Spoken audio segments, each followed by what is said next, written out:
Hey guys, and welcome to Get a Life Podcast Kunai. It's been a while, but we're back, and we are going to be talking about Nanana's buried treasure today. I'm joined, as always, by Kevin. What's up, guys? And by Joe. How's it going, bros? My name's PewDiePie. Yeah, that's something you would say, Vish, right? With both of you now, god damn it. Hey Kevin. I'm just trying to make my best Vish impression. Oh, okay. Because I talk about PewDiePie a lot. Every time this man comes in the chat, he's just like, he starts off with some kind of PewDiePie introduction. He's a cool guy, alright? PewDiePie, if you're listening, sponsor us. I know he's a cool guy, but damn, man. Like, you love him. I think Bish is like secretly a mega fan of PewDiePie. I am. He just like has closetfuls of like t-shirts with PewDiePie's face on them. Alright, so for you new folks who are joining us for the first time, Get a Life Podcast Kunai is a monthly anime discussion podcast under the Get a Life group. And unfortunately, due to the nature of what we discuss on this podcast, we cannot avoid spoilers of the shows that we're talking about. So today, it's Nanana. So the shows that are based off of an existing piece of work, whether it's a manga, a light novel, or some other media form, we won't be covering those source materials, right? And it can be found on Stitcher, the iTunes Store, and Google Play. And if you'd like to recommend a show for us to watch and cover on Kunai, send us your suggestions on Twitter at GalpKunai, that is GALP Kunai, or by visiting our website at getalifepodcast.com/contact. We only ask that you suggest shows that have at most 30 episodes, however. Also, if you want to watch this anime and keep up to date with what we watch for Kunai, you can support us by signing up for the 14-day free trial of Crunchyroll Premium for everything anime by using the link crunchyroll.com/kunai. Alright, that being said, let's move on to Nanana for the general info. So, for those of you unfamiliar with Nanana's Buried Treasure, it is an adventure, action, supernatural comedy, and harem anime based off a visual novel written by Kazuma Otorino and illustrated by Akaringo and Nozomi Osaka. It aired during the spring season of 2014 and ran for 11 episodes, and was produced by the animation studio A1 Pictures, which was directed by Kanta Kame. So, I want to get in and jump in the first impressions. I do have a story about this, and you guys may know this has nothing to do with my friend in it. It actually has something to do with Exaliborg. I only found about this anime as a joke because I was subscribed to this guy called Exaliborg at the time, and he done a parody, abridged version of it, and I thought it was fucking hilarious. So I took a look at it, and I watched it simulcasted, and to be honest, I kind of, from the first impressions, it got me hooked from watching the first episode. The characters were very refreshing, and I think the color palette kind of drew me in, I would say. So it was a pretty cool anime, at least from my first impressions, and it kind of got me hooked. It's actually interesting how I first got to know Nana's Buried Treasure. When you recommended it to me, like I saw it as like, I thought it was gonna be like a symbolic kind of show. I thought it was gonna be like the real treasures, like the power of friendship or some corny shit like that. So I'm like, oh, this should be interesting. So I watch it and like, oh, I'm actually surprised. Like, oh, it has like all these magical objects. Like, there's actually this whole story behind it. Like, there's this huge mystery about, oh, like this girl named Nanana was killed and she lives in the main character's apartment now. And you need to find out who killed her by finding all of the treasure. I found that very interesting. I guess it kind of reminded me of Yamato-kun because of like how it incorporates real life with like these subtle like magic entities. Know what I mean? Yeah. But like I thought it was like, when I first saw it, when I looked into it, it looked like just like a typical slice of life anime. Like, oh, like they're gonna find the quote unquote treasure like at the end of the show. But like once I started watching the show, like it does have those aspects, but it started incorporating much more fantasy related topics, and I really enjoyed that. So it got me hooked right away. So Kevin? Yeah, as for me, as always, this is one of the cases where I go into an anime completely blind. For reference, basically all I knew about Nanana's Buried Treasure before I started watching the anime on Crunchyroll was I heard the name like just in passing. I saw it on my timeline like twice. I never saw any art of it, any discussions about it at all. So it came in completely blind. The only thing I knew about the anime was the title. That's it, right? So I watched it, sat down, watched it, and honestly, for the first like 5 minutes, I was kind of confused because the opening sequence, I was like, it was really like Uncharted / Tomb Raider-esque, and I was like, wait, what the fuck? Is this supposed to be like this slice of life Lara Croft anime or something? I really didn't know what to expect going into the anime, right? It's something special. But thankfully, episode 1 hooked me right off the bat, right? Because the colors are really refreshing. The concept is pretty new to me. Personally, I haven't watched many anime or read many manga or whatnot that deal with treasure hunting. The closest thing that I can think of actually would be One Piece, and that's only because there's a search for a treasure involved. Other than that, anyone with half a brain knows that these two shows are very different.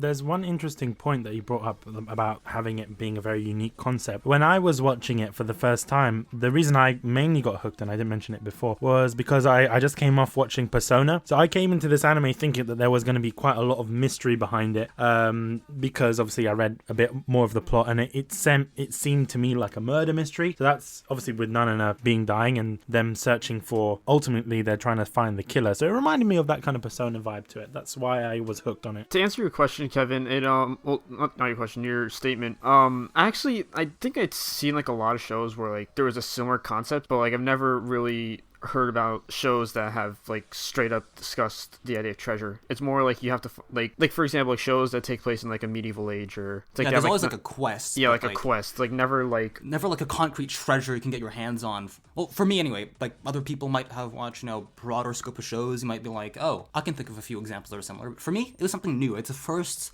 time that I've seen a rom-com deal with the subject. Of course. Another aspect is that just from the title, from the first, the Uncharted-esque 5 minutes, I was like, okay, so this is going to be like this rom-com slice of life anime where they work together as a team, they try to like loot tombs or whatever, right? But then Nanana's a ghost, so that caught me completely off guard, right? Because I thought it was going to be this typical normal treasure hunt, but then there was this Nanana being dead and being a ghost that was suddenly brought into the mix, and that really confused me, because I was like, okay, shit's getting interesting now. I don't know what to expect anymore, because it's a treasure hunt anime, but it's also mysterious, like murder mystery, right? You're trying to solve a murder now. So the concept was very intriguing. That pulled me in, and another thing that I think pulled me in right off the bat from episode 1 was just the opening. I'll get into that later, but opening, character design, something that pulled me in along with the very unique and interesting concept. So let's talk about the favorite episodes and moments. I'll let you guys start because I'm kind of embarrassed about my favorite moments and episodes. There's just like all 11 episodes are my favorite episodes. 10 out of 10. Anime of the year. One of my favorite episodes was the beginning when you kind of get introduced to Nanana and especially Juugo as well. But I liked him, and obviously I liked how they introduced his story. Like, you didn't know much about him, at least within the first kind of episodes. And I liked how they gradually came to that point where they introduced Nanana. So I think the first episode was great. I liked it. As I would say, it's one of my favorite episodes. And I also like the episode where they introduce Master Detective and the maid.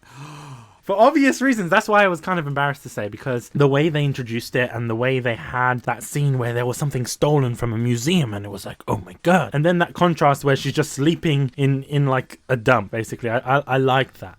And it kind of gave the character some sort of character in a way.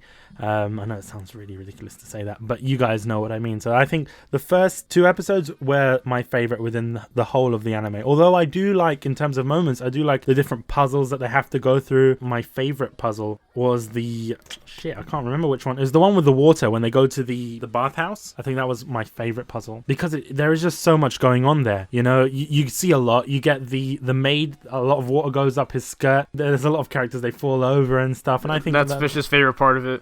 That just is like with his freaking skirt flying in there. That is my favorite as he sees part. It sprats. I also like the episode after it, where he gets to use one of the treasures, and so that's why I'm kind of linking all of those episodes together. But what do you guys think? What are your favorite episodes? I'm really intrigued to know. I think my favorite episode was after the what was it called? The in-house episode.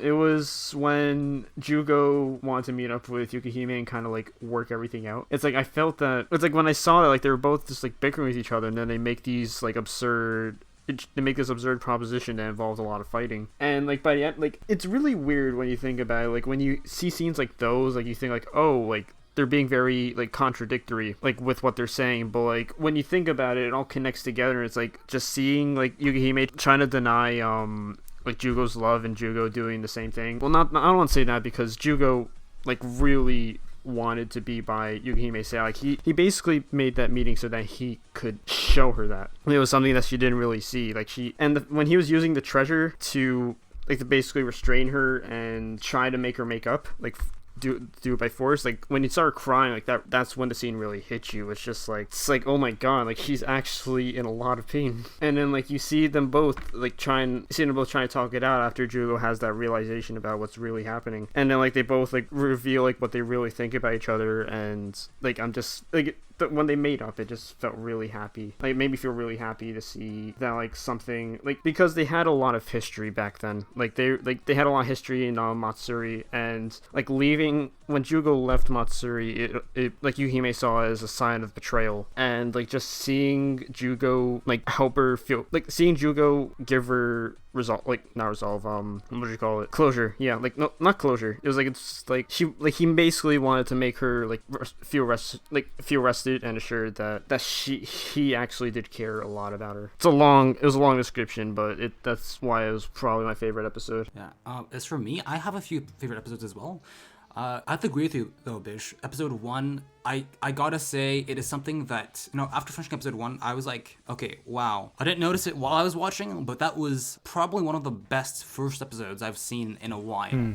Right? Especially, like, it just contrasts this, and I hate to bring this up, and I'm so sorry, but I just contrast this with, like, Kisn episode 1, right? Or other shows where, I'll be honest, for Kunai's, and with a lot of the shows where I'm not the one suggesting anime, the first few episodes always kind of feels like a grind, because they don't do the first episode right, and it takes a while to get into the feel of the anime, and for it to click, and for you to understand what's going on, and to start truly enjoying the anime.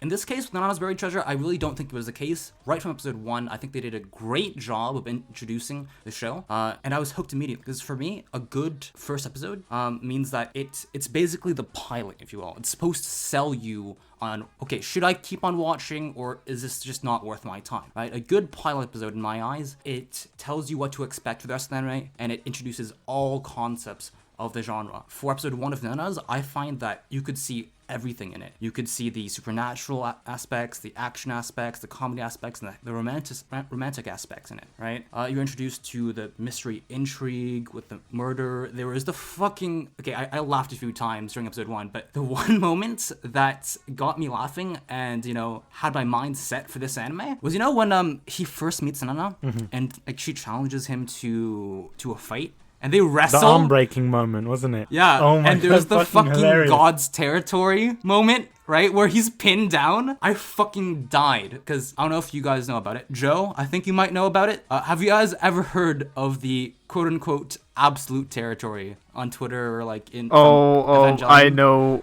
absolute territory I was thinking all that well. Of that exact meme while that was going on, and I fucking died. Alright. So it's really funny because like you guys are saying episode 1 was your favorites. It was actually one of my least favorites. Okay. It hooked me on the show. Like it introduced a lot of great ideas that I felt were gonna be hearing a lot during the show, and I was excited. But like it was also that one episode where like almost every single anime trope imaginable was just being shot at you. Like I felt like it was just very like it was very cheesy, and like it's stuff like, oh my god, they're doing this, they're doing that, like they're doing so many things that are just like putting minus points on the show so far. I think it needed to be, because then it goes into a very serious tone with Nanana, ultimately being stabbed in the back and that kind of stuff. So I think it needs that. Well, I mean, you can still like make something silly and interesting, but you don't have to rely on common tropes. Okay.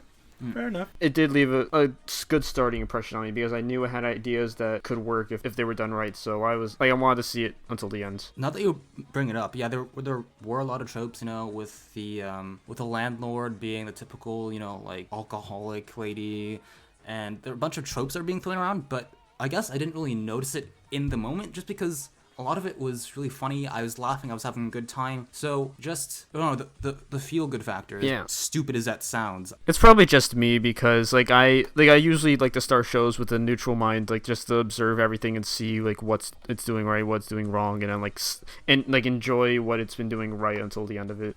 Another one of my favorite episodes, like you said, the confrontation between Fugi and Juugo was fucking heartwarming, alright? And it was that episode that made me realize that, I didn't know that I needed this ship in my life, but I need it now, alright? Because until that point, I was really skeptical about those characters, they felt kind of underdeveloped, and they felt like Team Rocket in a way, and I was like, oh god, are they just gonna be underdeveloped and super tropey and shit, and gonna be used as a joke? I think that episode, at least with Fugi, it made me kind of gain more respect for as a character. Speaking of my most hated episode, it was in episode 1 for you, Joe. But I want to know what you guys think about episode 8, right? And episode 8, if in case you forgot, is when Ikusaba, aka Mr. Asshole, gets introduced. Yeah. All right. And I fucking loathed that episode, all right? I at first I was like, oh, this guy, he's a cool guy. And then when the landlord explained the situation, I was like, you're a fucking bitch, man. You just leave Nanana and you just insult her and shit. Obviously, he left because he didn't want to be involved in that, which is a bit weird because he was in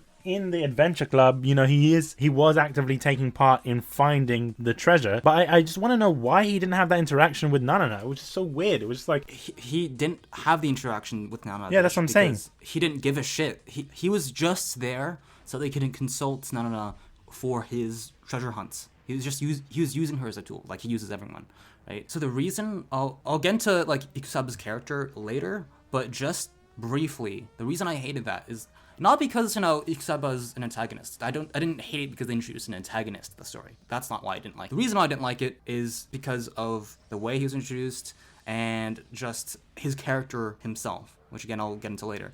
But just everything about Ikusaba fucking screamed like your typical anime villain, which is like everyone's always like, oh my god, dude, watch out for this guy because he's super duper powerful and he's super duper scary. And they tell you that you're supposed to be scared of this guy, that he's a bad guy, but you're never shown why, right? I know what you mean, because there's that moment where the head of the club was like, if you find him, run away, don't fight him. And I was like, why? Yeah, no, it's just so fucking like frustrating. And it's just everything about him. There's no villain trait that I can find in Ikusaba that makes him an interesting, compelling villain. He's not relatable as a villain, you know, and just his motivation stuff, it's all super tropey, as much as I hate to use that word. Although I don't really like him as a villain, I have to say his mindset was very interesting. It's like if you recall the arcade scene with Juugo and Ikusaba. Like you see Ikusaba like he's playing a game of Derby while he's talking about the concept of winning or losing. And I kind of found it interesting that he's like thinking of like winning as like sacrifice everything you love in order to reach your goal. Like I just kind of liked I kind of liked how he thought that deep and like thought about these different things while it's like let me rephrase. It's just the fact that he was thinking so deep about like what does it mean to actually win, like what does it mean to actually lose, it's like what does it mean to kind of reach your goal and get what you really want. It was interesting to me. Yeah, it was definitely food for thought. But unfortunately, like he still didn't have much substance despite having that kind of mindset. I have to agree there, unfortunately. Moving on to story. What did you guys think of it? Because it was kind of weird in a way, and there's some points that I really want to bring up. This anime is 11 episodes long, and at first I didn't really expect it because I watched it simulcasted, and I was like, oh, I thought it was going to be 24 episodes because you hear the title, Buried Treasure, and you assume that it's going to be fleshed out a lot. Although I've noticed that it didn't need more episodes. Like, to me, I honestly felt that it didn't need more episodes. The story was told perfectly within the 11 episodes, and there was even filler stories, which was a bit weird. Like, you know, the story where he goes and he needs work to pay off his rent, so he goes and he transports this flower, which is actually flour, it's not cocaine, to the members of, what were they called? The Three Skulls. The Three Skulls. The Three Skulls. So, you know, I thought that, you know, it did feel like a filler episode, but those characters were introduced and they were integrated into later episodes of Nanana's Buried Treasure. I thought that was quite interesting because I've never seen an anime that's done that before, especially within its fillers. What did you guys think? May I start? Yeah. Okay. For me, I have something interesting to say actually about Nanana's, because I think that Nanana's, it's the story. You know, what I have to say about it is that it is an anime with two faces. It seems very lighthearted on the surface. Ha ha ha, you know, it's this rom-com comedy, you know, everyone's having a good time, very funny, lighthearted, everything's good with the world.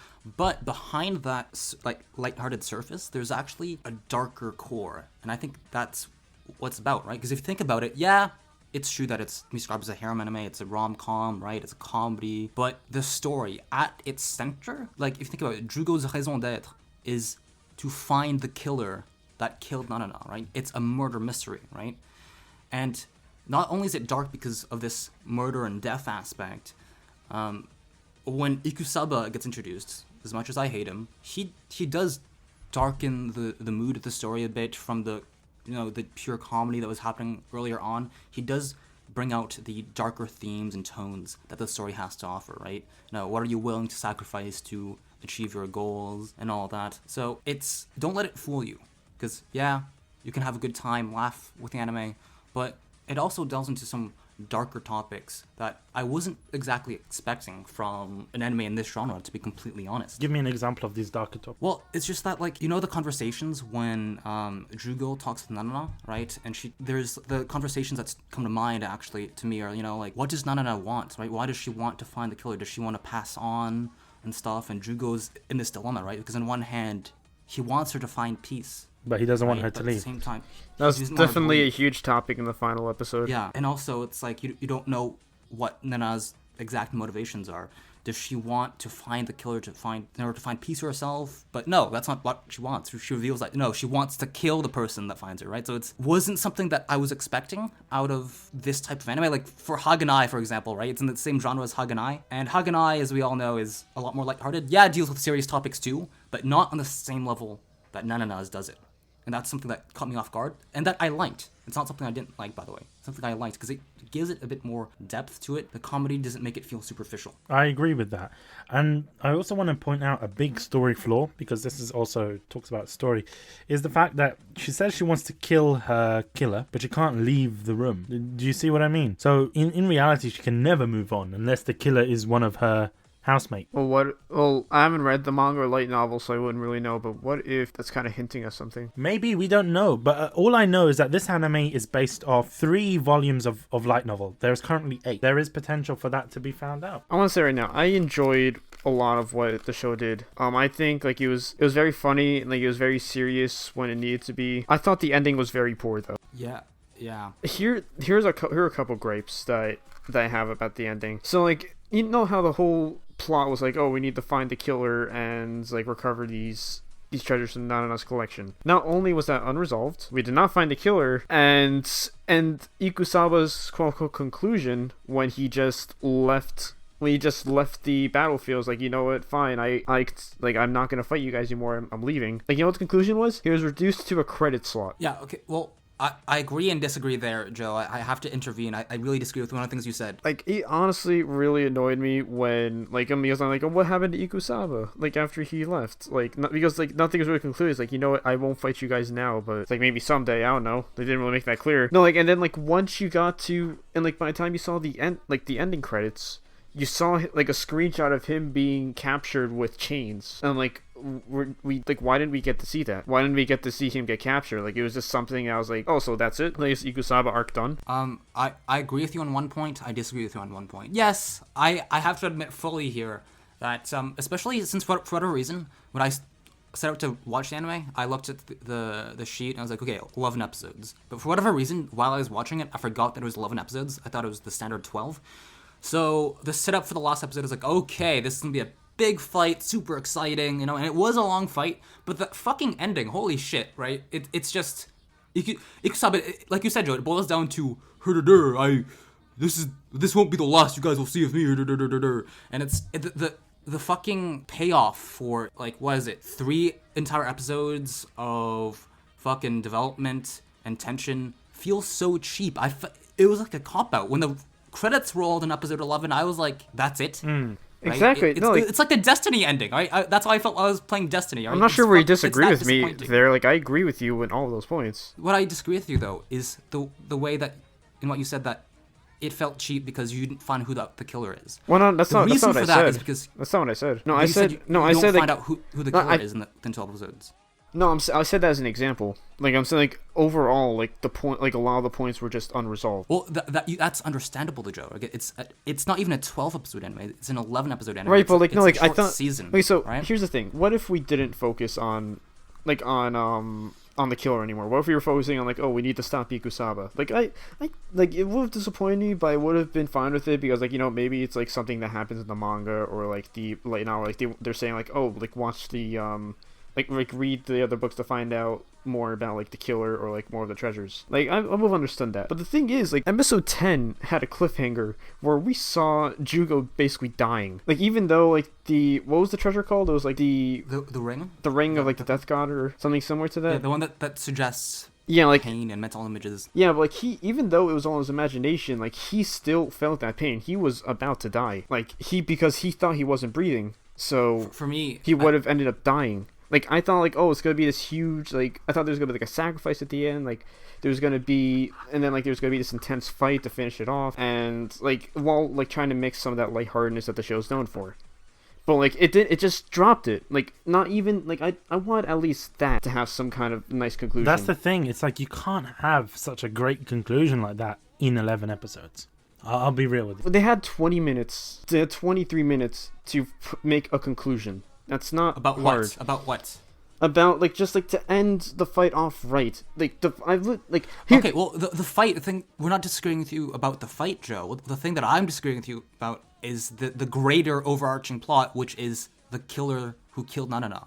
And for me, it's completely understandable that they didn't address that in 11 episodes, because the light novels didn't address that in the first like 3 novels either, course. Right? It's the greater story. You can't just finish the entire series in 11 episodes or in like 3 light novels, right? No, like what if like they revealed the name, like they kind of teased who the killer might have been. Well, the thing is they're focusing on Ikusaba, right? If they just threw out a killer's name out of there, it would have felt very, very cheap, in my opinion. It has to be done right. After the Ikusaba situation was done, like a post-credit scene or something. I think that would have been a cock tease, and I fucking hated it if it did that, to be completely honest. Just didn't like the fact that it tried to build something and like drop it right after. Maybe it's just me. I'll be honest, the way that they've kind of ended it like that makes me think, are they... I don't know why I'm saying this. It's just 11 episodes and such. I don't think they can get such a great ending from 11 episodes. No, I didn't expect anything huge. I didn't expect like the perfect ending. I just want like an ending that was at least decent. You were talking about the whole idea of how come there was no hint to who the killer was.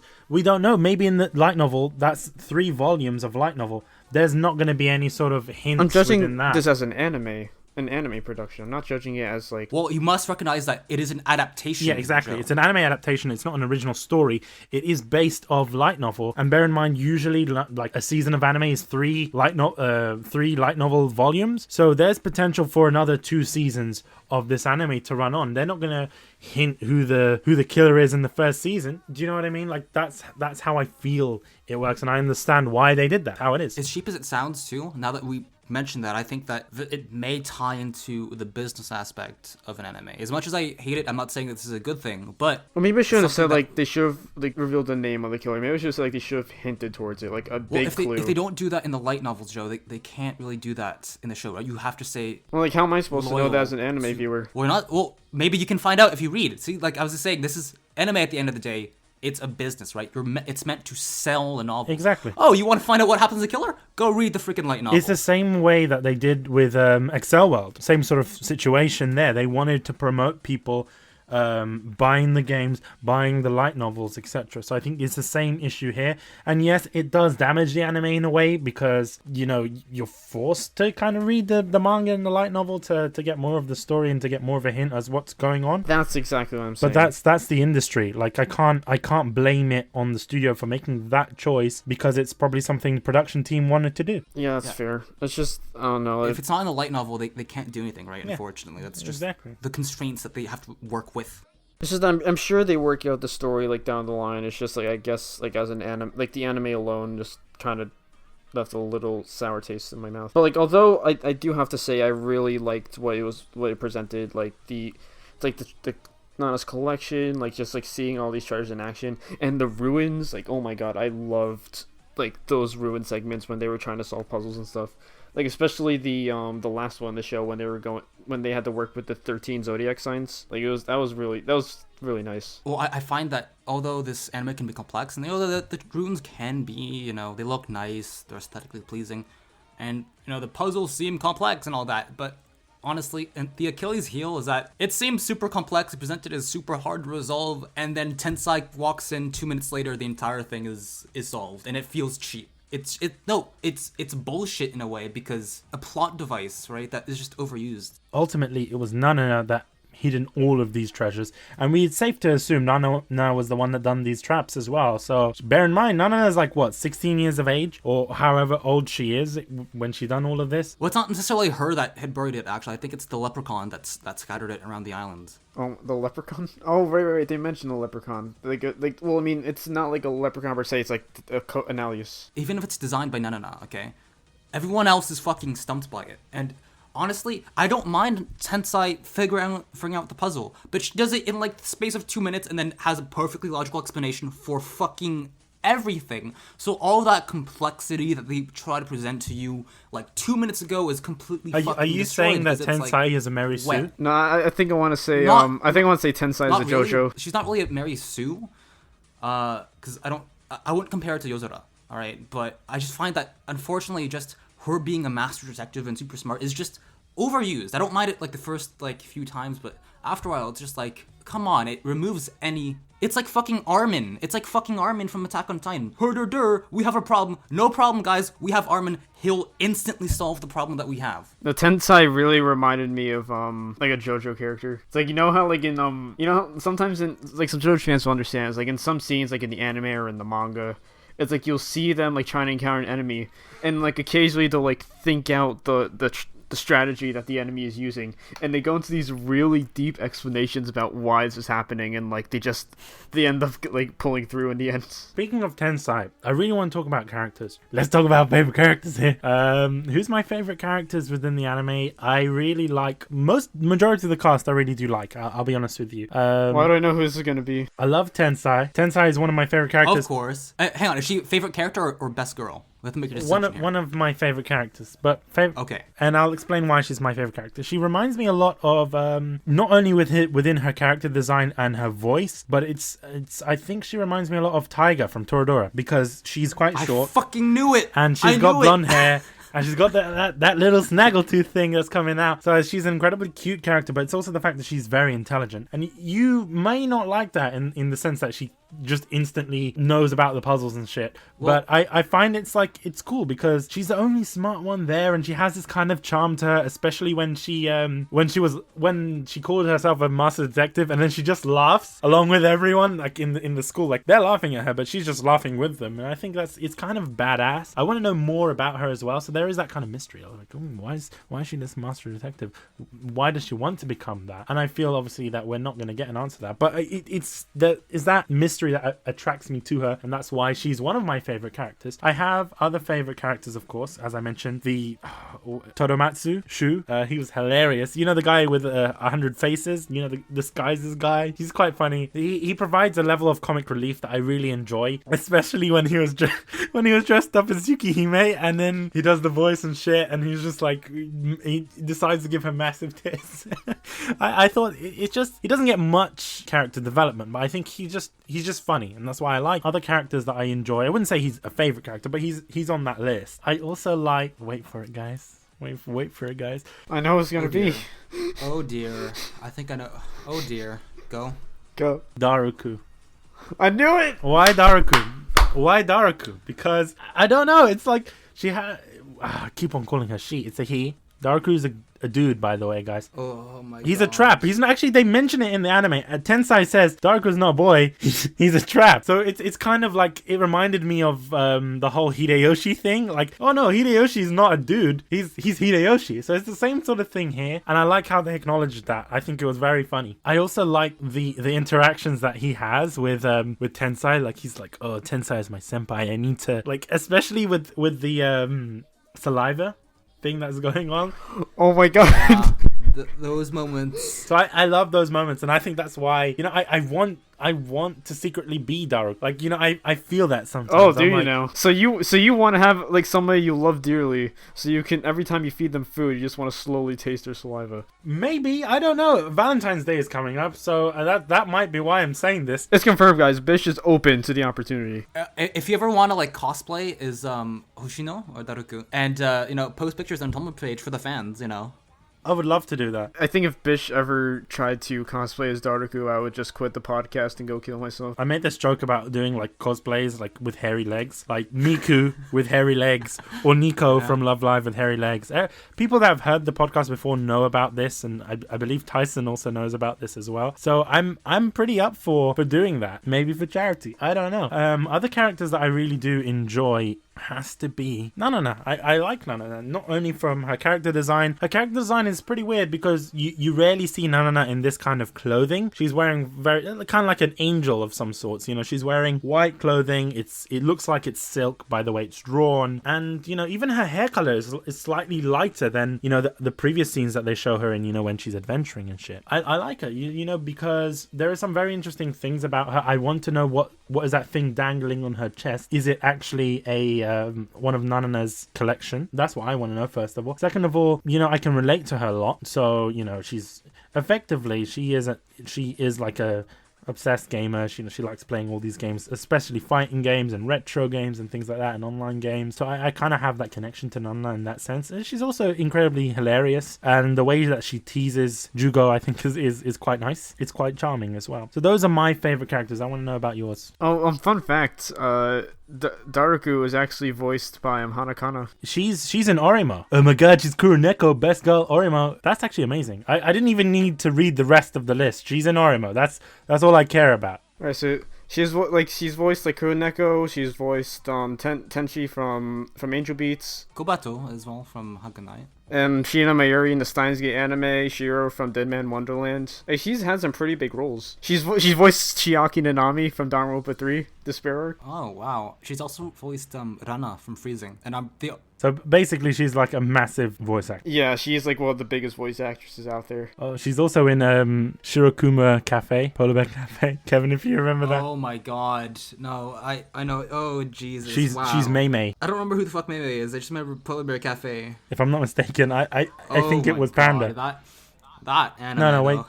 Yeah, no, that's Panda's little sister. Remember Panda's little sister? Oh, yeah. Yeah, she was Panda's little sister. Memories. But back on topic to Hoshino, though, or Daruku. What are your thoughts on her, Joe? Repeat that? Or on him, rather. Sorry. Oh, on Daruku? Yeah. All right. So, well, to be honest, he was going to be my best girl until I found out that she was actually a he. Like, he was like, dude, this girl is probably be my favorite girl in the show, and I find out she's a guy, and I feel something break inside of me. I feel you, man. You know what I felt at that exact moment? Well, how did you feel? If I could describe my internal feelings in one scene, it'd be like, you know, when fucking Darth Vader is like, Luke, I am your father, and he's like, no, that's impossible, and he fucking jumps off. Yeah, that was literally me. Because of the intro, the opening, for whatever reason, you know, the flick that it reminded me of Haganai with Sister Maria. Yes, it reminded me. Yes, that was exactly what I was thinking of. I was like, if you had the Mia's pose, but you had Yukimura doing it, that was basically Hoshino. It's weird in a way because that pose has some sort of taboo with it, you know, especially with no shit, yeah. With Haganai, and had Sister Maria with the bag of chips. It was like, no, she's a lolly. No, she's, you know, it has that taboo there, and it's the fact that, you know, Daruku is a trap. So I think it's those two taboos playing at each other. That's like, although I really like Daruku, he's actually not my favorite character. Then who is? Out of curiosity, my favorite character is Kagetora. Interesting. He was first introduced during the in-house episode. What? I just love because he had this monotone in his voice, and he was saying like the funniest things with that straight face. Like, for example, like one of the scenes when like Daruku's trying to like taste freaking Tensai's saliva again. Like, he just looks at her with this sharp glare, just like, oh, you know you want to taste that saliva. Don't deny your desires. Yeah, he did make that scene a lot funnier than it. It's not just that, like, him reacting to, like, he reminds me of Juugo in a lot of ways, like, as far as the comedic factor is concerned. But like, he mixes that with that monotone, that monotone in his voice, and it's just amazing. You know who he reminds me of, Joe? You know, from Bucket to Test, the teacher that became the narrator of the show, the really monotone guy. Reminds me of that. I know, I kind of know what you're talking about. No, like, I'm starting to remember. Like, there was one guy who just kind of like he kind of just started to narrate. Any other notable characters for you? Notable characters? It's a good question. Taitor is definitely my favorite, but I guess I also say I enjoyed like Shu's character, Ishin's character. Like Shu, I just kind of liked how Shu was a little goofy, yet he kind of knew exactly what he was doing. And for Ishin, I kind of liked how like I liked his desire to achieve his goals. Because like even though they weren't exactly the most positive desires, like he wanted to be number one in front of everyone else. Like even though that's something that's a little concerning, I kind of like how he wanted to go from this person who was a nobody to somebody who's at the top. You know what I mean? I completely understand. For me, I gotta disagree with Shu personally, or Shu to be more accurate. He reminds me in a way of, ironically, Shu from Nisekoi. In that yes. I find that he's Whoa. For me. Whoa, let me explain myself. Right? Like, This is my I opinion. agree with you, man. It's just he's funny, yeah, but his role is this. He never evolves. He does the exact same thing in every attempt. He's always just disguising himself. He never does anything more than that, right? Unlike Fugi. Fugi, we get to see her. Yeah, but he's not like going out of his way to just be a shitty person. Fugi's not a shitty person. What? No, I'm talking about Shu. Like Shu Yeah, I is know. not going out of his because like in Nisekoi, like Shu was just jumping inside these like situations and like having like dumb smile on his face and like just screaming about a bunch of things, and right after that he just get beaten the shit out of by freaking Miyamoto. Yeah, the reason why I say that he reminds me of Shu from Nisekoi is that he's funny, yeah, he provides comedic relief, yeah, but he never evolves. He's a punching bag for jokes, and it's just like, okay, it gets boring after the 5th time I've seen this exact scenario with him, you know? But like I've seen a lot of characters in like video games or shows that have had like personalities similar to him. Like it's like he acts goofy a lot. Like that's kind of part of the personality. Like they don't take a lot of things seriously,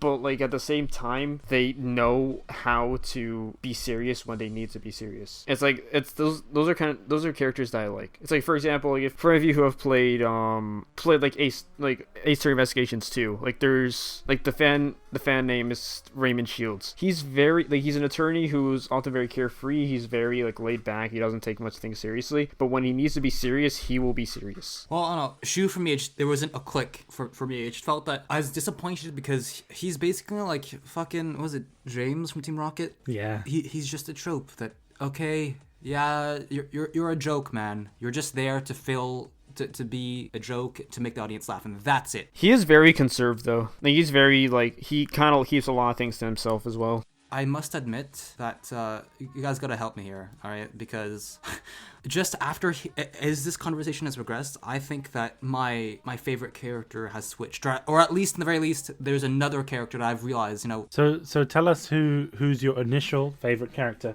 and then It was Fugi.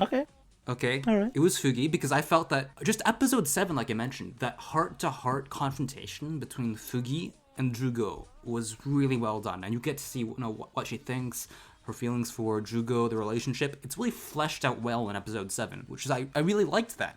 So I find that, you know, I was expecting Bish to laugh at me for saying Fugi because, you know, Fugi's like Yozora, but for me, Fugi is like Yozora because she has black hair and, you know, there's like a childhood promise involved. But unlike Yozora, she's actually a decent human being. No offense, no offense, Bish. She's actually a decent human being. Okay. You can't say that shit about Yozora. Sorry. No. On the next episode, we are gonna take this downtown. No, like the next episode is just gonna be like a video cast of Kevin and Vish just duking it out. Oh, fuck you up, Kevin. Just boxing, yeah. Pay-per-view. That's what we're gonna do, man. That's why I had Fugi as my favorite character, but not to, you know, diminish her. I think that Juugo needs some fucking praise here, okay? I was surprised that you guys didn't mention Juugo as much as I was expecting, because he's protagonists, I don't know why, but in the rom-com genre, a lot of the time, protagonists, like in fucking Nisekoi, they're just fucking, they're so stupid and annoying that you hate them. But Juugo, he reminds me of a bit of Kodaka, right? It's one of the reasons why, for that reason, I'm drawing parallels between this anime and Haganai. But nonetheless, you know, just like the plot of this anime, you know, he's two-faced in the way that, you know, he pretends to be this very lighthearted, very, you know, he's a white knight on the surface, right? Your typical good guy. But then in episode 4, I don't know if you guys remember, that's when his true nature is hinted at, it is revealed, right? Because he's not your typical good guy character, right? He's actually a misanthrope. Those of you who don't know what a misanthrope is, it's someone who loathes or hates humanity, right? And it's just because he is described as a person who doesn't see the point in helping others, right? That's what he says himself anyway, right? So unlike your typical protagonists, having that misanthrope element to That's him, a bit weird though, because I don't think that's true. Because his dad called him out on it, especially with the whole Nanana thing. Because he is helping out Nanana. That's the only reason that he's or the only reason that we know that he's helping Nanana find this collection and ultimately use the collection to find the killer. well, admittedly, that's something I brought up as well, that I took note of. It's confusing at times, because he does say that, just the fact that he says that, I don't believe in helping other people is interesting, but it does make it weird and confusing, because there are moments, when he's like, he's clearly, he feels something for Nanana, right? He's looking at her sometimes in the apartment, and you can't tell whether that's just there for comedic effect, or they just added there for shits and gigs to get a laugh out of the audience, or whether he genuinely feels something, right? Yeah, like I have to say, like Juugo is definitely one of the better main characters I've seen in anime. Because like you said, like a lot of main characters in like slice of life TV shows, rom-coms, harems, like they're really stupid. They don't really know, they're not really aware of like what's happening around them. But like I really like how he's self-aware of all these different things, and he kind of has his own personal feelings to govern them. It's like, for example, he's, like you said, he's a misanthrope. He doesn't like humanity. Like, that's apparent. Like, the fact that he's also like a member of this group of thieves called like Matsuri. Yeah, and like the fact that he's making like they reveal that he made all these self decisions on his own. Like, it gives him substance. Like, it isn't like he's being guided by the story. He actually made those decisions. Like, he's not being guided by the story. He is driving the story. Yeah, he's kind of driving the story itself. Like, in some, I find that it's kind of weird, because he's not exactly a tsundere, but he kind of is in a way, because he's like, what? I don't like helping other people. I'm a misanthrope. He is in that regard, but eventually he usually just comes out in the open. So like I can't really say like he kind of hides it. Before we move on though, I should mention Ikusaba. I mentioned earlier that I didn't like him, but specifically, I don't know how you felt about the way he was presented as a character, but the two things I think that fucking just got to me as him as a character is that you mentioned the speech, right, and about how it was food for thought. For me, it was the exact opposite, because for me, it was your cliche expositional speech about the quote-unquote power and other bullshit that makes the villain look smart, but it's all superficial bullshit in the end, in my eyes at least, right? So it's just, you're not showing, to me, they don't show us why he should be feared. It's just they give him a bunch of overpowered abilities, and he just, for example, the problem with the way he's presented, it's that it's a typical presentation where he completely wrecks this random character beforehand, right? In this case, it'd be Kagetora, right? So you go, oh my god, he's so powerful, how are we ever going to beat him, right? So it's just the power creep is just way too fucking strong, I think, with Ikusaba, and I just did not like the way that he was integrated into the story. I don't know how you guys feel about him as a character, if you feel that he has any merits, but... Well, I mean, it also comes down to, like, the fact that I didn't really like episode 11. It's, like, episode 10, like, I felt like it was... There were a lot of things I didn't like about him. Like, episode 10, I think, was, well, like, the best, like, examples of him being, like, somebody to be messed with. Like, somebody not to mess with, because it's like he had this power, and like we saw like this genuine fight, like there was no bullshit. It's like we kind of like there were reasons for what was happening, and like at the end when like he was using his ring to just like give him these mental suggestions, to give Julie mental suggestions, and being falls to the floor, like die to imagination basically. Like that wasn't the fact that wasn't like elaborated on is what really got to me. It's like he had this extreme power, and he did absolutely nothing with it in the end. The one thing I wanted to mention about him was that sometimes I feel that he's kind of unnecessary. Like, I know, like, unnecessary or necessary? Unnecessary. Like, I understand why he's there in the story, but at the same time, like, I didn't like the way he was introduced. Like, he was introduced as this. It was kind of tropey the way he was introduced. Phantom. Like, yeah, like, do you know what I mean? They blurred his face in the picture and shit, and it was just like, what the hell, man? Like, they do this a lot in this kind of anime, and then they introduce him as this, as you mentioned, as this like overpowered character. But at the same time, I understand why they included him, because without him, this anime would just simply be like kind of like a monster of the week. Slice of life. No, you know, like those like Pokemon. It would be very straightforward. Yeah, it will be like, oh, each episode we're finding a new artifact. Like that's how it is without him. So I understand why they introduced him, but I didn't feel he was introduced in the correct way. Yes, that's two words right out of my mouth. Can we talk about best girls? Please. Yeah. Okay. Hang on. I want to see yours first, because I'm curious to know whether... Because you mentioned Tensai as your favorite character. I'm just wondering, I'm itching to know whether Tensai is also your best girl. Or whether it's someone else. Best girl, the drum roll please guys. Best girl is actually, I don't know how to explain it because you guys are going to judge me. Out with it now, come on. It's Hoshino, tell us. It's Daruku. Wait, no, that'd be best trap then. No. That'd be best trap. Okay. No, Kevin, here's the thing about traps. The gender they are is what you believe they are. No, there's no going back, Joe. After the reveal. Tensai did explain this. But honestly, yeah, I would say out of aesthetics, my best girl would be Daruku, even though he's a dude. But hard to argue with that. Hard to argue. My real best girl is Tensai. And why? Okay. Why? Because of design. Because I like characters like that. She's just... Taiga? Huh? Because of Taiga, yeah. She reminds me a lot of Taiga. She's very intelligent. And she's just cute. You know, it's like... And the fact that she laughs, it's just the laugh is just too funny. Is the best moment for me. Like, you know what it reminds me of, Bish? What? I'm so sorry for bringing up Haganai, but just this anime, it just screams Haganai in certain regards. Her laugh and her being a... To be fair, every show we cover just screams Haganai in some way. Yeah, I guess it's just my Haganai bias, but just her being in character and her being a master detective reminds me of Kubato's... Her cosplaying, right? Her going... Yes, that it doesn't remind me a lot of that, and also because she is quite small. Yeah. I just like what she's wearing, the cap, and the way she has this confidence. Everyone's making fun of her, but she has so much confidence, and I really respect that. I also think she's pretty cute. I'm just saying. Just saying. That's why Fujisaki's new design is really great. You know, I don't want to acknowledge it, but you know exactly what I'm talking about. That's why. I know. But so who's your best girl, Joe? What's with this hesitation? Come on. It's Daruku. See, I was right. What the fuck is up with you guys? Daruku, best girl, 2017. No, we need. If this continues, we're gonna need to create a new category for our format. We're gonna have to add like a best trap category now. The maid. The fact that he's a maid. It breaks my heart, though, guys. It breaks my fucking heart that it was a trap. But Joe, you said that. But what you said earlier about traps or what gender do you think they are? I disagree, Joe. Once it's revealed to you, there's no going back. You can't view that character in the same way anymore. At the same time, even Juugo, he's like he does get tempted, and that's the whole point of the trap. And I think it's a very interesting topic to talk about, because even Hideyoshi, I think he looked exactly the same as his sister, but I find Hideyoshi more attractive than his sister. It's really weird, and I think the traps are made to make you feel that way. I think that's the point. You know they're dudes, but you still feel that way because they're designed to make you feel that way.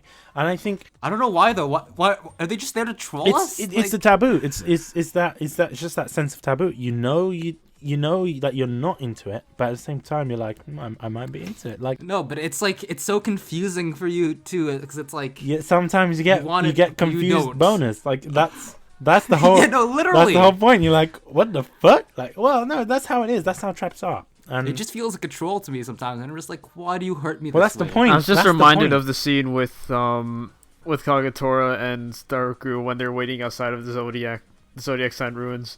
When Daruku is just drinking out of a soda cup, and then you see Kagatora go up to her. It's like you really enjoy drinking that soda, don't you? The way he comments on everything that he does, it's fantastic. But yeah, I understand Joe's best girl. I can see why, in a sense, because personally, is someone who grew up with Bleach, both the manga and the anime. I don't know if you guys are familiar with Bleach, but just I think the thing for dark skin that I have kind of goes, well, in anime at least, goes back to Yoroichi in Bleach. Do you guys know who that is? Dark skin woman with purple hair also. And she could transform to the cat. I haven't seen Bleach, so I'm gonna have to search this. Okay. Well, on Rule 34. And the listeners, Bleach fans, you guys know what I'm talking about. Right? Is that your actual best girl, Joe, or do you have another one like Bish? It's Tensai, isn't it? Let's be honest. No, it's honestly no. Okay. I mean, I like Tensai, but like you wouldn't. Say I wouldn't Tensai. call her. I wouldn't say it's best girl. Like okay. All right. I actually really liked Yoon. Like it's just like Okay. I just kind of liked her like energetic personality. Is she best girl though? I'd say she was definitely somebody who stood out, but I wouldn't call her like a best girl. I wouldn't call her the best girl. I would call her like one of the best because I just kind of like because not only did I like her energetic personality and like how she like interacts with everything, like she's just really cute. Like she was very like she was adorable when she was trying to talk with people. Like she just hide behind what's his name? She'd hide behind Tsujimi. Because it's very interesting. She's wearing the high school uniform, but it leads me to believe that she's not in high school. Do you see what I mean? So that confuses me a lot. You know, there's also she's also one of the most mysterious, which is why I love her so much. Like you remember the post credits scene at the end of episode 11, where like they basically confirmed that like she died during the while she was inside the ruins. Who? Like like did you see the post credits scene? No, I didn't. No. Okay, so basically what happens is like while they're going down the ruins, like the zodiac sign ruins, and they find a bag with blood on it. Yeah. Oh, yeah. That was Yoon's bag. It's like there were a couple scenes they don't really explain much about it, but like you see Ishii. Oh, what was his name again? It was Ishin looking at her ID with blood on it, and then you see her. Then you see Yoon again, like just repeating to herself with a straight face, like I don't want to die, I don't want to die. And then like it zooms into like a treasure chest, like a locked treasure chest with 777s on it, and then it just cuts off there. Okay, I didn't see this. I usually don't watch post credit scenes, but I think like, my personal theory is that Yoon is kind of like a spirit, like Nanana. Where like she died a month ago when she was like looking into the ruins for Ikusaba, and like I don't know, like the fact that she's saying like, I don't want to die, just kind of linked the idea. But like, if she's a spirit, how come everyone could see her? Well, I mean, it's like Nana, like people could see Nana, no? Yeah, but Nanana is conformed to her room, and Nanana can hide at any time. Again, it's a theory. Like there's like, it's definitely like it's not impossible. Should I mention something? Might be a bit spoilerish, but.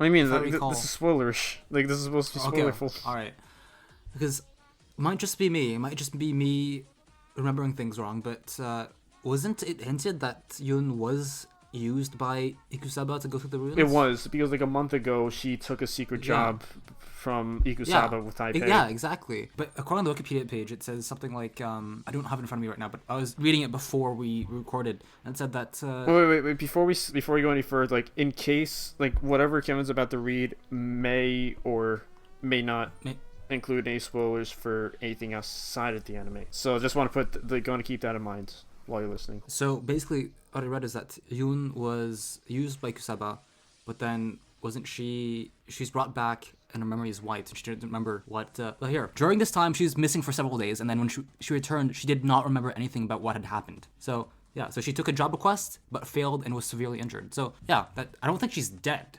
It'd be a pretty big mindfuck, but I think it's just she was injured and basically like Men in Black memory wiped by Ikusaba. Well, how could he have done that though? He does have Nanana collection. He does, yeah. Right? And bear in mind, if I'm not mistaken, he was one of the earlier members. So who knows? Maybe the ring could it can suggest mental. No, but he has multiple collection items. He has the bell. Yeah. You don't know what else he has. We don't know if that's all he has. Exactly, because he also mentioned that there was an item that he sold off. How do you know that he sold it off or not? Do you know what I mean? Yeah. Another thing I wanted to get into was Kevin. You didn't say who your best girl was. Oh well, I didn't really need to mention it because I thought it'd be obvious. It's Tensai. Hell yeah! All right. Okay. And I don't really need to explain why because you basically explained why. Actually, I mean, I think that just her. I'll write down. I'll read you guys what's in my notes. Okay, and you'll notice that. It's literally word for word what Bish said, okay? I was like, so the design, let's talk about the design, right? So blonde, check. Petite, check. Snaggletooth, check. Right? Blondes and snaggletooths, I think it hits like a soft spot for me. It goes together. Senna is the same thing. It's the Senna syndrome. And I even wrote in my notes, reminds me a bit of Taiga, right? I haven't watched the anime yet, right? Toradora. But just because Bish talks about Taiga so much, I was like, okay, it reminds me a bit of Taiga. I think this might be Bish's best girl just because it looks a lot like Taiga, or she looks a lot like Taiga, right?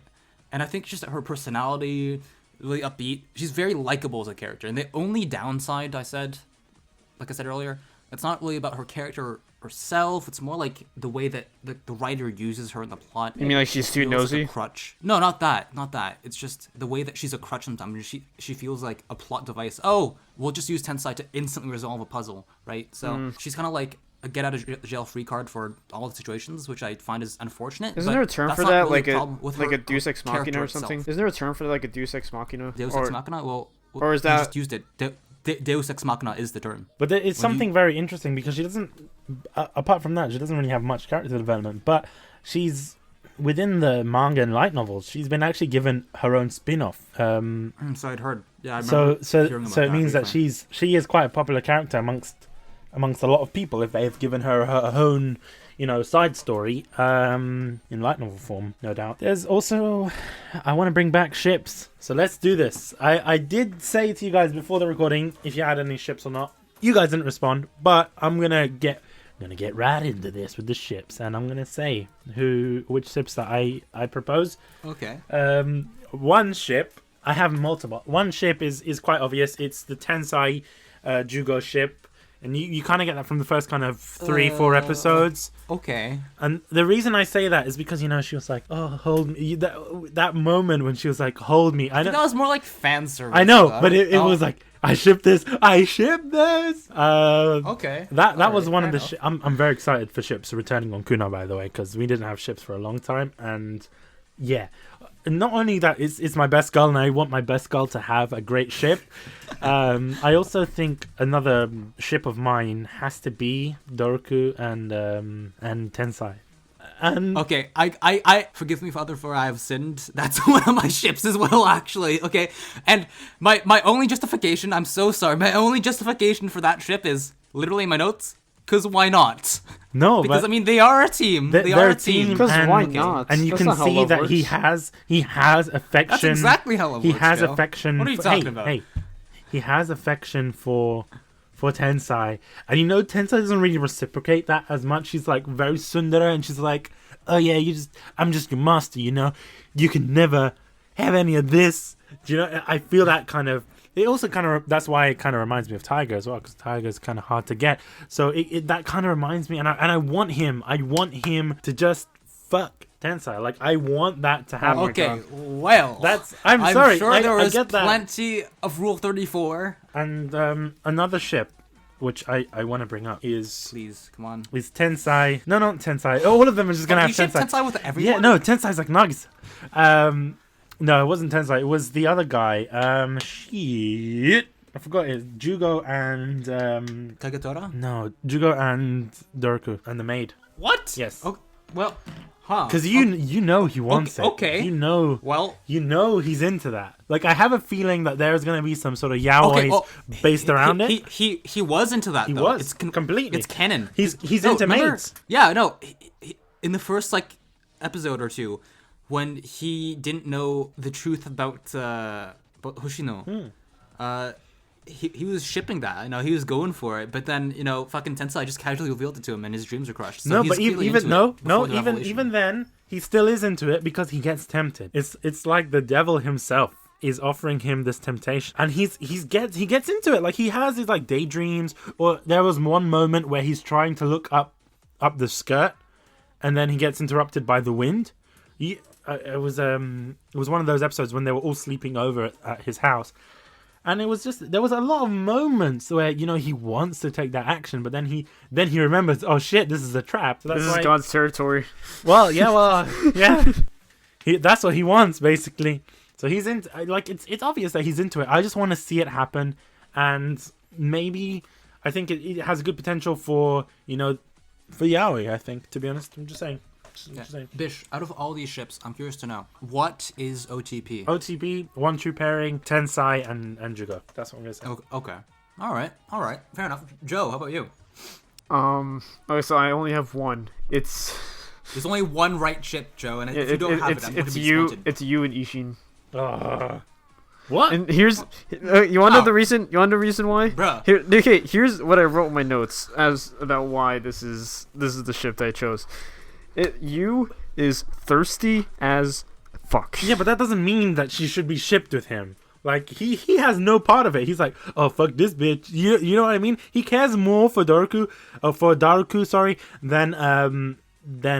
than you. Let's be real. I mean, here's the thing. I'm not really good with making ships either. Like, I don't really think about that. I just think, like, oh, what's natural? Don't worry, Joe. Okay, because your ship is wrong, but so is Bish's. Okay, I'll tell you what the right ships are. Okay, so first of all, like I said, there's Tensai and Hoshino. All right, but the actual OTP, okay, that you guys got completely wrong was Juugo and Fugi. All right. No. Case closed. Yeah. Yes. No. Yes. Explain. No. I'll have you explain your ship before I give you. I'm gonna give. If How I don't about like you go your wait. If I don't like your ship, I'm gonna give you a special title. So I'm just gonna let you explain. Oh my god, what's up with you and special time? You know what? Well, clearly, Bish, you don't know what I'm talking about because you didn't watch episode 7 or you skipped it then. Because if anyone's watched episode 7, they know that Juugo and Fugi is the OTP. Okay. Okay. Because that scene made you want that ship to happen. I'm sorry. I'm gonna have to agree with Kevin there too. You see, Bish? Joe sees the light. No. I'm not. Yes. I'm not convinced.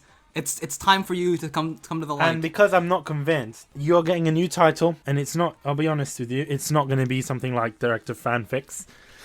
Yours is Director of Traps. That's your new title, Kevin. I'm sorry. That's the title that you have now. It's his punishment. Well, I resign immediately and give this title No, to Tyson. you cannot. You can't give titles. Only I can give titles. You can't. Even if you leave, the titles stay with you. And that's very evident with Tyson and it's a burden you'll have to bear until you get to the grave. Exactly. Just like Tyson and Director of Fanfics. He'll always be Director of Fanfics and you'll always be Director of Traps. If it's punishment because I defend...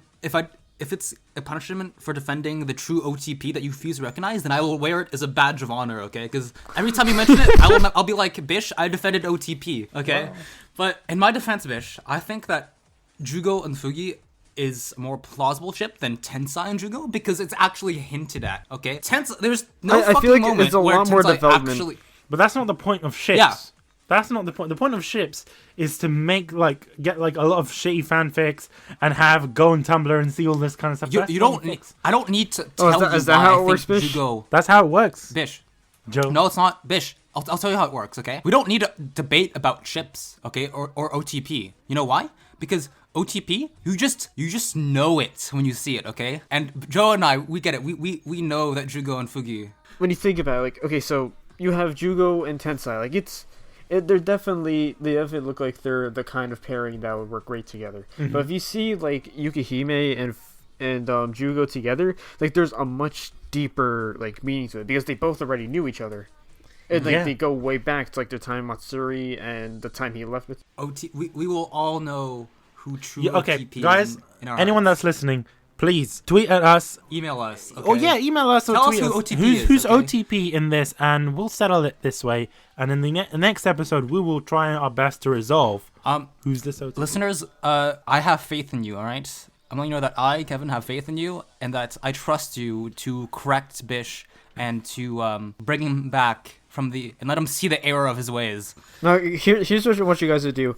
I want you guys to, in a package, send Bish a mirror so he can look at himself in self-reflection when he's thinking about what the true OTP is. You're in denial, Bish. I'm sorry. Maybe I am, but this is what I love, you know? I love bringing back ships in kunai just because of this.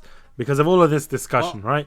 I love that. I love it because Bish wanted to bring back ships in this episode, and his ship gets... I'm sorry, Bish, but I think that your ship is like either sunk or it's barely floating now after the damage that we caused. He basically said that your ships are shit. Can we stop using this this analogy that came from the Nisekoi episode? Come on, let's stop. No, that will never die. No. That will never die. Dude, that was like the Waifu Wars episode. That was. And speaking of Waifu Wars, Tensai Best Girl, also Tensai Best Ship. Well, I don't think anyone disagrees with that, but... I'm very interested as to why you don't support your best girl in ships. That's the whole point of shipping, right? Because I don't see it where I like her as a character, but I'm not gonna I already my forced ship, like my Hoshino X Tensai ship was a joke ship already, right? But one I think that Tensai and Juugo it's a fantasy. I'm sorry, Bish, it's a fantasy, and you've deluded yourself. Okay. All right, you're in denial. All right, maybe I am.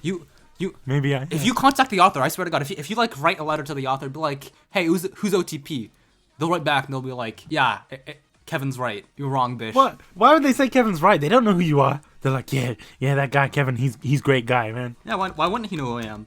Anyways, I think that we're not going anywhere with this ship debate. I think it's clear. It's clear that Bish has lost the debate. I have never lost an OTP debate, and I'm not gonna start losing now. All right, fans, tell us who's right. Okay, that'll be the deciding factor. Okay, you write to us. You let us know. watch the anime okay? and then tell us. I look forward to the day where Bish eats his own words and he runs crying because he knows that true OTP is Juugo. Okay. Let's move on to more important stuff and talk about the art style and the animation on this one.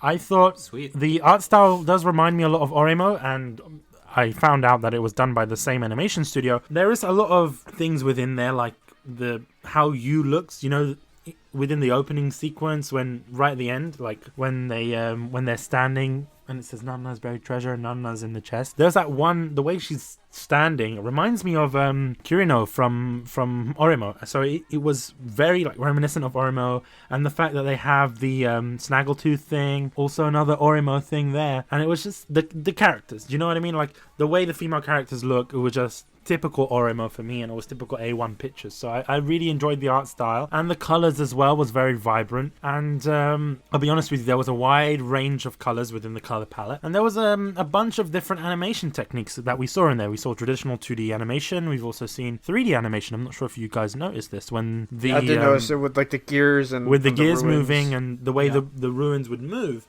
and I thought that was very interesting. Although it's not the best 3D animation, but I think it fits in well with the art style and with the current 2D animation within this, and it didn't feel out of place. I don't know what you guys think of that though. Yeah, about that, I'll start with 3D animation because that's what was just mentioned. It was okay.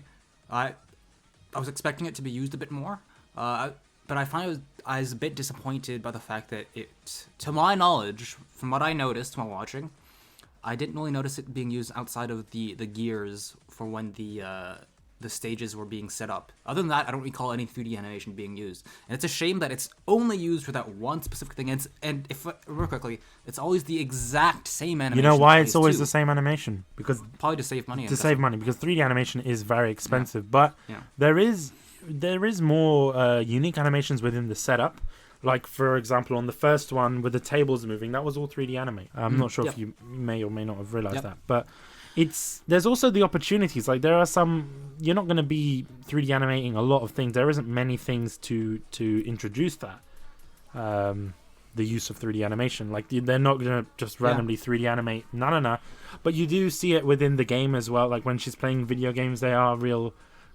Is that 3D animated, or is that just like game footage? Some are 3D animated because not all of them are real games, but there are some real games in there, like Sega games.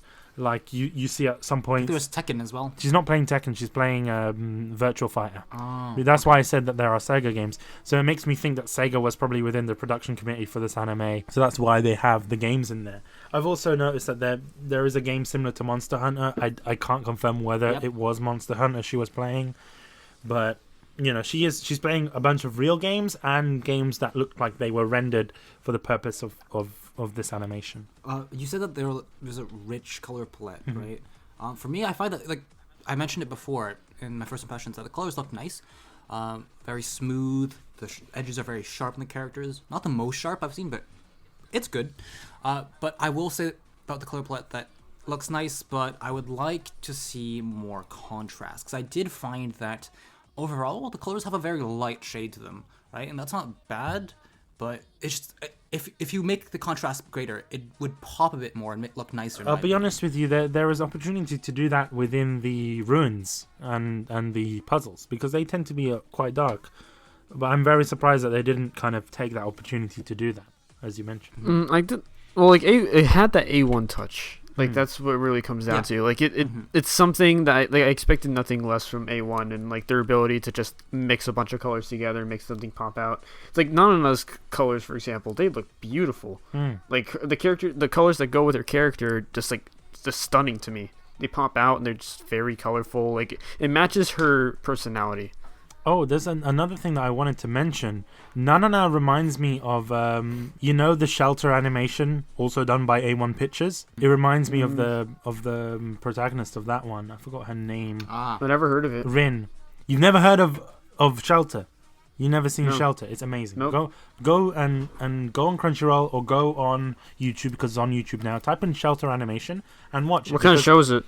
It's a music video. It's like a music video for Porter Robinson, and Madion. So they did a collaboration, and A1 Animation Studio, they're the ones that animated it, and it has a story behind it as well. So it does. Looking at Nanana does remind me of Rin, the character from Shelter, and you can tell like it is that A1 flair and the style behind it. The fact that they are both wearing the similar clothing and have similar hairstyles going on as well. But yeah, Animation aside, what do you guys think of the opening and ending? Opening and ending. Oh, I didn't like the opening that much. I liked the ending though. I didn't like either one. Okay. Well, actually, let me take that back. Like I liked the ending more than the opening. Like the ending alone, like isn't something that I was really excited to listen to every time. Because like it's something I've heard like multiple times in other shows before. Yeah. It's just like I guess it's like compared to the opening, which was just awful. Like the opening was awful, Really? and to be honest, it didn't seem like it fit the anime, or even the intro. It didn't, like, the intro reminded me a lot of Haganai. Like I can imagine the Haganai music fitting in with Nanana's like animation intro. But the music just seemed wrong. It was like it kind of reminded me of like this weird anime from like a detective anime from the 90s, or I'm not gonna say Detective Conan because I actually had a great intro, but I mean it has this weird nostalgia feeling to it that shouldn't be there. Yeah, I know exactly what you mean. I sort of agree in that, it's not exactly a masterpiece, to put it lightly, right? I thought the music was decent, not great. But for whatever reason, though, this may surprise you, for whatever reason, I didn't really ever skip it. And I think that has to do with, like, the music isn't that great, sure, but the animation layout reminds me a bit... reminds me a bit of the Haganai ending, with the ribbons and all that. Especially with the Hoshino pose reminding me of Miria, right? I guess it's just, like, the callback to the Haganai ending, which I really liked the Haganai ending for, I believe, season 1 or 2. I don't remember which one. And I really liked that ending. So I guess because of that, I just, listened to and watched the opening whenever I could. Like, the opening ending were one thing, but, like, as far as the BGM's concerned, like, I thought it was catchy and it fit, like, a lot of the scenes. But... like, although it was catchy, like, it's not something unique. Like, I've heard a million times. Like, I've heard a lot before in the past. I understand. Like, though I will admit, like, there are, like, a couple of tracks that kind of stood out to me. Like, for me, I feel very different about that. Like, I understand why you've said that. It does sound very generic in the sense that you've heard it elsewhere before. And I agree with that, but at the same time... there are I can't deny that the OST is quite beautiful, especially when that was actually what I was gonna go. So, like, there were a couple tracks that did stand out to me. Like, it's like there were times when like there would be like a very serious scene, and like it wouldn't be like cheery or wouldn't be very active music. It would kind of be like very like mysterious or like relaxing that you would hear in the background. That music I really enjoyed because it made you think about the scene. I completely agree with you, but the one thing in particular was Tensai's theme. I'm not sure if you guys recognize it. It was that... oh my god, we're back to Tensai. We're back everything revolves around Tensai. Tensai is like the new Nagisa at this moment. But, no, but seriously. Tensai's theme was great. I loved it. It was like... it had this kind of sleuth kind of music to it. It had a bit of jazz. It had a bit of violins as well. And it kind of reminded me of Final Fantasy. I don't know why, but it was just... because Final Fantasy does use a lot of violins and orchestral soundtrack, but it did remind me a lot of that. I'm not saying the music was as amazing as something like Blast of Tempest, which was pretty up there. Like, that was next level shit. That was next level shit up there, and I think that had the best music of an anime I've ever seen. But it's quite good. Like, I can't say the music was shit, but there was some memorable pieces, and I think if someone offered me the opportunity to buy it on iTunes, I would buy a couple of tracks. Not all of it, but I would buy a couple of tracks and listen to it on my daily commute, I think. Okay. For me, I don't know if it tells you anything, all right? But I actually wrote nothing in my notes for the OST. I just added it something quickly before the recording. That tells you something about what I thought. Honestly, it pains me to say this, but mediocre in the sense that I never personally felt any connection to it. There was never a moment where I stopped and was like, oh shit, that fits very well. Right? Then again, there was never a moment where I was like, oh shit, it just does not fit at all and it was complete crap. But that's just telling you how much what I feel about this. I just don't feel anything about this OST. It's just there. It didn't make me feel more attached to any particular scenes, but it wasn't terrible either. It's kind of like somewhere in between, unfortunately. It gets the job done, I guess, but nothing too noteworthy for me personally. I agree with you there. I think, as you mentioned, it is quite mediocre, and as you said, it wasn't something very memorable, but I do like a couple of pieces there. I think there were some gems in there. It might just be me being used to, because again, we've watched a lot of anime on Kunai, right? And some of them have amazing soundtracks. Blast and Tempest and Attack on Titan are the two that we mentioned a lot for their beautiful OSTs. So I might be a bit biased when discussing these, but it's just, it doesn't scratch that itch for me when it comes to OSTs, unfortunately. Everything else about the anime is great, but the OSTs, not one of them, unfortunately. One thing I wanted to mention, we already kind of spoke about our gripes and grumbles kind of in between everything, so let's get on to the big question. Do you guys want to see a second season? I think that we kind of need one. It's ended in such an abrupt way. We definitely do, especially with that post-credit scene that I mentioned. Bitch, you didn't see it, but it definitely paved, it basically paved the whole new road of where the show could go. I don't know if it'd be like a 20-something episode season, maybe it'd be 11 episodes like before, but they kind of know what they should start with. That I agree, but do you think it should be? How many episodes do you think it should be? I kind of like this 11 episode type deal that we get. I think you should stick with 11 episodes. I don't know, I think 11 or 12. I don't think it should be 24, personally. Because, realistically, I think that I don't have any numbers in front of me, I can't quote anything, but I think Nanana's was decently successful. There's no one I hear that, absolutely fucking hates it. I enjoyed it. I'll be honest with you, I feel that Nanana's is kind of like this hidden gem in terms of anime, because not many people really talk about it unless you encourage people to talk about it. I don't see many people on Annie Twitter that even at the time of it airing, I didn't see many people that were like, oh yeah, this is amazing, blah, blah, blah. There was only rare occurrences of people talking about the anime. I'd say it was one of the shows that was more like a diamond in the rough. Exactly. Yeah, I do think you would benefit from a second season, but it shouldn't be too long. I think another 11 episodes should be fine. I say 12. I would like to see, first off, I would like to see a second season because the plot necessitates it, right? Kind of a cock tease otherwise, kind of like Haganai season 2's ending. But I digress. That's discussion for another day. As to whether it's 12 episodes, 11 episodes, or 24 episodes that I want to see, I think that, hey, season 1 was 12 episodes, it worked fine. But I honestly, being a person that has not read the novels that take place after the anime, I cannot say how the plot will be organized. Because maybe the way that the novels, play out, maybe it's better for them to have a 24 episode format. But I can't comment. Personally, I think that 11 or 12 episodes would be fine. I think another thing that might be interesting is maybe potentially having an OVA in between. For example, there was a light novel based on Tensai, and I know I'm mentioning Tensai a lot, but I think that would be interesting to have her storyline as an OVA and potentially going on with the second season. I don't think there would be a second season. Usually they would kind of announce something around this time. We're being hopeful, saying 3 years from the original airing date that there should be a second season. But I honestly highly doubt that this will get a second season unless people demand it. That's what I feel. But yeah, would you recommend this anime to a friend? I suggested it to you guys because I felt that this was an anime that was great for discussion, and it's great, just like a good old, I don't know, it makes me feel good when I'm watching it, and I would definitely recommend this to other people, especially people who are new to anime. For me, I would recommend it to people who are fans of the genre, right? I shamelessly made lots of connections to Haganai because I felt that it was similar in some regards to Haganai, right? So people who enjoyed those shows, who enjoy the harem genre in general, Yamada and Nisekoi, it has a lot of the comedic elements, lighthearted moments that those anime share. On top of that, if you're looking for an anime in the harem genre that is a bit more serious, perhaps this is definitely the anime to go for. As to whether or not I'd recommend it to people completely new to anime, I wouldn't be against it, but I think that there are probably better choices. I can't think of any better choices off the top of my head, but I wouldn't say it's one of those shows that you need to wait a while to watch, but like I'd say have some sort of experience with anime before starting. Yeah. It. So you kind of like used to the various like concepts that are put into the shows. Best intro either. I'm kind of neutral in that regard, to be completely honest.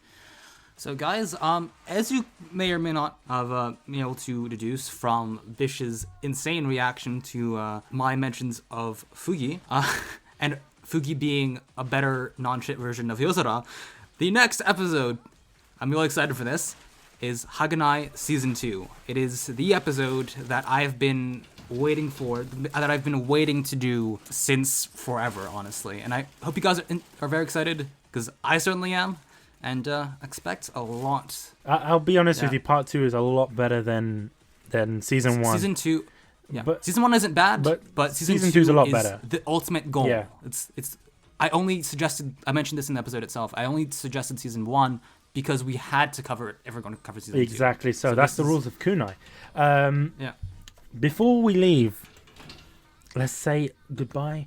But before we say our goodbyes, remember, guys, you can send us your suggestions at our Twitter page on @GALPKunai, as well as our new website. We've recently got a new website, brand spanking new, www.getalifepodcast.com/contact. That's where you can send us your anime suggestions. Remember, it has to be less than 30 episodes or we won't cover it. That's just it.